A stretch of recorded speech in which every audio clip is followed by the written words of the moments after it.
Good morning, afternoon, and evening to you. It's time for another edition of Español Uno, Gramática y Vocabulario. This week we're going to go ahead and take a look at exercises in 2.3. This is the third paso of the segundo paso, and quite a bit of things to cover, so let's go ahead and jump right into it. Infinitives, conjugation of querer and necesitar. We've actually looked at this a little bit already. You'll recognize it from a couple of weeks ago, as well as numbers. So we're going to jump into the grammar side of things first, and then we'll do a little bit with some of our vocabulary and maybe a few sample sentences thrown in there too. So let's go ahead and get started, shall we? Infinitives. First of all, any kind of a verb that exists, its most basic form is what we call an infinitive tense, or infinitive form. The reason we call it that is because it has an infinite number of directions it could go in. If you take, for example, the verb, the first one on here, like the verb comprar, which is to buy. Well, we're not saying who is buying anything or what they may be buying. So there's a lot of different possibilities. One could say an infinite number of possibilities, hence the name infinitive, or in Espanol, infinitivos. Anyways, verbs like comprar, to buy, poner, to put, conocer, to meet, and ir, to go, are all examples of infinitives. In English, all infinitives begin with the word to, like to walk, to run, to think, to sleep, perhaps to dream. In Spanish, all infinitives are recognized because they end in an AR, or they end in an ER, or they'll end in an IR. So a couple different ways depending on the language. If it's Spanish, it'll just look for the ending, AR, ER, IR. If it's in English, you'll know that it begins with the word to. So that's a little background information about infinitives. It's an important part of speech to be able to recognize. Moving on. Here are a couple of infinitives from a few weeks ago, the verbs querer and necesitar. Hopefully you recognize these as meaning to want and to need. Now, when we conjugate these verbs, there are basically three forms that we're focusing on right now. There are three singular forms. So, quiero is the yo form, which means I want.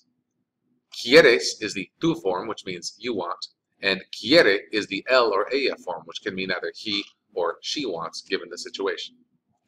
For necesitar, to need, you have necesito, or the yo form, which means I need. Necesitas, which is the tú form, which means you need. And él, ella, necesita, meaning he or she needs.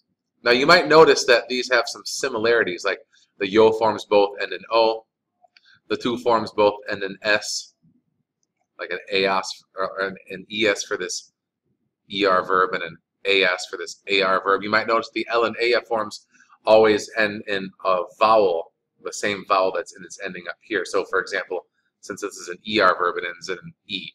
This is an AR verb, so it ends in an A. Those patterns are on purpose. I hope you recognize them and stick to them because they will serve you well. We'll talk more about that later. Numeros, just going to do a little bit with numbers for this chapter as well. To express a value in the tens and ones places, use the following formula. Whatever the tens value is, whether it be 30 or 40 or 50, and then you use y, which means and in Spanish, and then whatever the ones value is. For example, 31 would be 30 y uno. 99 would be 90 y nueve.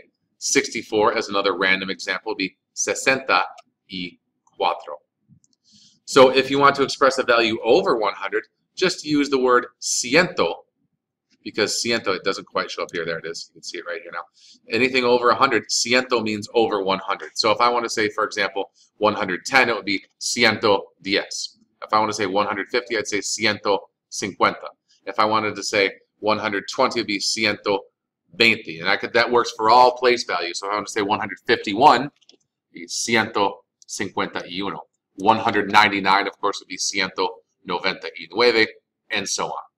So that is our info on numbers. Obviously, this is much more scaled down. A lot more practice with this in class. But this should get you going. So that's it for our main grammar points for this week. Let's take a look at some of our vocabulary. Capítulo 2, Paso 3, talking about what you and others need to do. Let's go ahead and take a look at the first one here, el centro comercial. El centro comercial is just another word for downtown, okay? Sometimes we'll refer to, I mean, it looks like the word center of commerce, so commerce center. So downtown, sometimes the word shopping center is a good way of putting that too. Comprar is to buy or to purchase. Conocer is to know or to meet someone. It can also mean to be familiar with a person or place. Verb conocer is very versatile. If you wanted to put just one word on there, you'd say conocer means to know. La cosa is the word the thing. Cosa is thing. El dinero is money or the money. El dólar is the dollar or dollar. Encontrar means to find. To find. Now sometimes you can use it for like to encounter, like to meet someone. And that is a good cognate for like encontrar, to encounter. They sound kind of similar. But the general translation usually means to find. Hacer is to do or to make. Notice I'm looking at some infinitives here. This is an infinitive, this is an infinitive, this is an infinitive. So hacer is to do or to make. Ir is to go or to be going. No sé, it's a review word, means I don't know. Nuevos amigos, new friends. The word amigo being friend, pluralized form with the word new in front of it. Literally means new friend, or yeah, new friends. Organizar, to organize. La pizzeria is the pizzeria, as in a pizza restaurant. You're probably thinking immediately, how common of a thing would this be in a Spanish-speaking country? Believe it or not, very, very popular indeed. Even in the Spanish-speaking world, pizza is as prevalent as it is here in the United States. Poner, to put or to place. It can also mean to set, like poner la mesa, to set the table. But generally speaking, poner is to put something somewhere or to place it somewhere. Primero is first. It's just an ordinal word that means first. Here's some sample sentences using some of our new vocab and grammar. I will go ahead and move this up a little bit so you can see it. So a few examples. ¿Qué necesitas hacer? If you think about it, put it together, it makes sense. What you need to do, or what do you need to do? A response to that, necesito organizar mi cuarto. I need to organize my room. Necesito organizar mi cuarto. ¿Y qué necesita hacer Paco? Literal translation, and what needs to do Paco? Or we would clean that up a little bit and it would read, and what does Paco need to do? Él necesita ir a la librería. Él necesita ir a la librería significa he needs to go, to go to the bookstore. He needs to go to the bookstore. So some using the verb querer. ¿Qué quieres hacer? What do you want to do? Not to be confused with what do you need to do. What do you want to do? Needs versus wants. No sé, pero no quiero hacer la tarea. Probably a very popular sentence in the Spanish-speaking world. Translated means, I don't know, but I don't want to do homework. Fairly common, I would guess. ¿Y qué quiere hacer Merche? And what does Merche want to do? And what wants to do Merche? Clean that up. What does Merche want to do?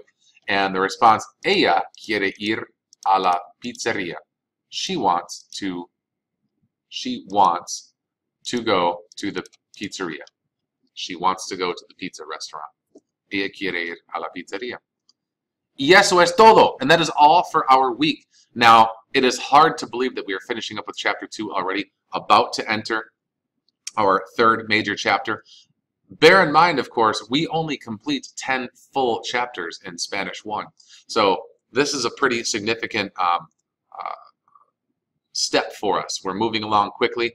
We tend to pace down a little bit when we get into the winter doldrums. So don't worry about our pacing. We're not going to go too fast, and we will be coming back to a lot of things too.